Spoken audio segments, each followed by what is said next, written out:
কৃষক আন্দোলনের কিংবদন্তি, নাচলের তেভাগা আন্দোলনের নেত্রী, ব্রিটিশ বিরোধী যে সংগ্রাম, সেই সংগ্রামের অন্যতম নেতা ছিলেন ইলা মিত্র। ইলা মিত্রের আপনারা জানেন যে জন্মশতবার্ষিকী পালন হচ্ছে। ইলা মিত্রের জন্মশতবার্ষিকী উপলক্ষ করে বাংলাদেশের সমাজতান্ত্রিক দল, বাসদের কৃষক সংগঠন, সমাজতান্ত্রিক ক্ষেত মজুর ও কৃষক ফ্রন্ট এবং নারী সংগঠন সমাজতান্ত্রিক মহিলা ফোরামের উদ্যোগে আর একটু পরেই নওগাঁর এই মুক্ত মঞ্চ চত্বরে কৃষক আদিবাসী নারী সমাবেশ অনুষ্ঠিত হবে।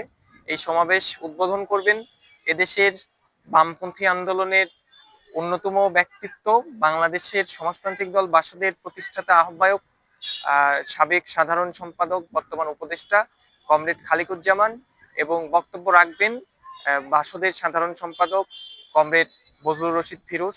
সংগ্রামী বন্ধুগণ, আমরা এমন একটা সময়ে এই সমাবেশটা করছি যখন গতকালকেও জুলাই যে জাতীয় সনদ, সেই জাতীয় সনদ স্বাক্ষরিত হয়েছে।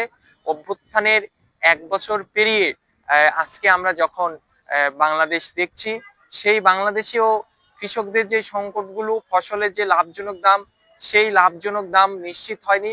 আগে যে ফাঁসিবাদী সরকারের যে নিয়ম, সেই নিয়মেই এবারেও আমরা কৃষি বাজেট দেখেছি।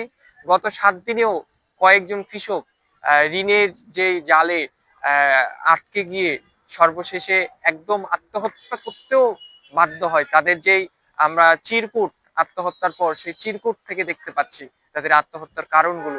তা আমরা মনে করি ইলা মিত্রের যে সংগ্রামী এবং লড়াকু জীবন, সেই সংগ্রামী এবং লড়াকু জীবন আজকের যে একটা বৃহত্তর কৃষক আন্দোলন, সেই বৃহত্তর কৃষক আন্দোলন গড়ে তোলার ক্ষেত্রে আমাদেরকে একটা পথ দেখাবে। তো বন্ধুরা, আমাদের একটু পরের যে সমাবেশ, সেই সমাবেশে আপনাদের অংশ নেওয়ার আহ্বান জানাই। ধন্যবাদ।